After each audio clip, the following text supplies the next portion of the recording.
Chelsea Clinton is encouraging children to make a difference in their communities. The best-selling author and former first daughter has written several books for kids about current issues and the empowerment of women. Her latest book, Start Now, You Can Make a Difference, teaches young people how to create change. Chelsea Clinton is the vice chair of the Clinton Foundation and teaches part-time at Columbia University here in New York. Good morning. Good morning, Norah. Good to see you. Here it is. I put it on a little Post-it on the front of my book, page 106. Kindness creates more kindness. Yeah. I believe that deeply, and I hope that my young readers put as many sticky notes as you both did in the book. I feel like that will be a real mark of success. Yeah. I do want to talk about so much in the book, but I also have to get your take because we don't get to talk too often about what's happening in the news. We saw the President of the United States, Donald Trump, last night mock Dr. Christine Blasey Ford's testimony in a campaign-style rally. What did you make of that? Not kindness. Yeah. Not kindness. I hope this isn't an old-fashioned belief, that I don't think the president should be mocking anyone.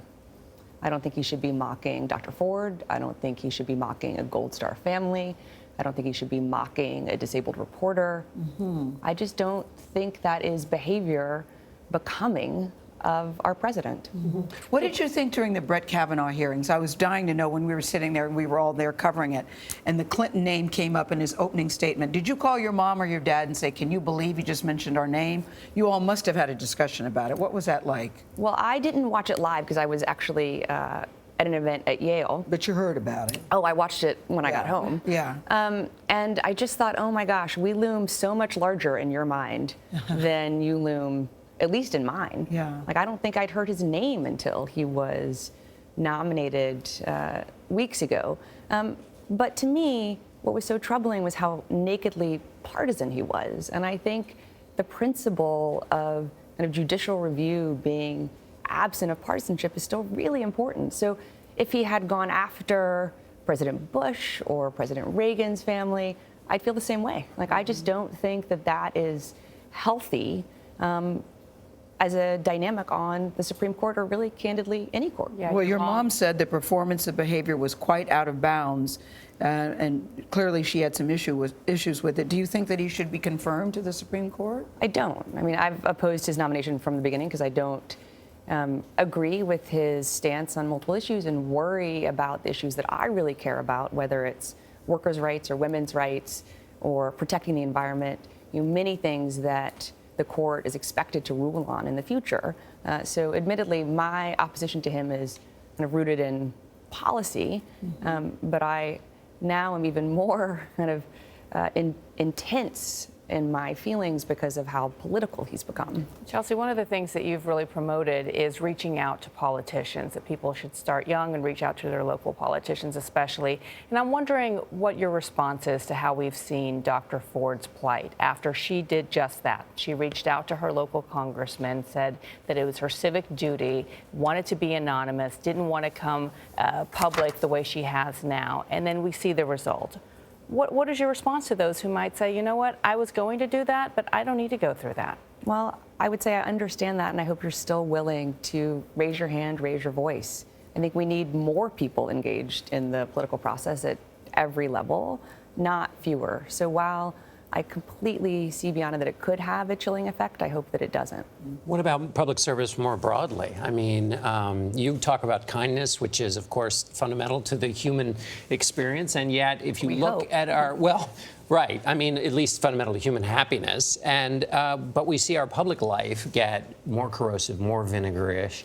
How do you teach kids, oh, no, it's okay. If you believe in this thing, you'll get past that? Well, I think we teach kids by role modeling other behavior and by also calling out what we think is wrong. And I think we also teach kids by elevating stories of kids who are role modeling kindness. And that's part of what I try to do in Start Now. I mean, one story that I didn't know when I was researching the book is the phenomenon of buddy benches. And I think about this now every day as a kind of physical manifestation of kindness, but also a metaphor. This young boy, Christian, he thought his family was moving to Germany. They went to visit a school there. He saw a bunny bench. They wound up not moving.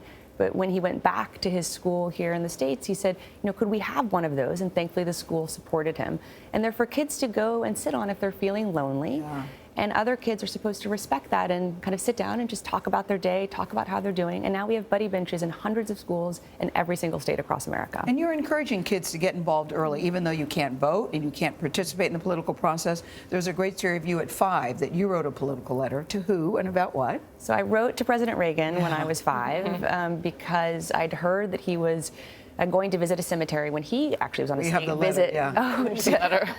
With my rainbow heart sticker as like a gesture of goodwill. Great handwriting. Oh, well, thank you. So I didn't think an American president should be paying his respects to fallen German soldiers that included Nazis. And so I wrote him this letter saying I'd seen The Sound of Music. I knew they weren't nice people. I hoped he wouldn't go to the cemetery.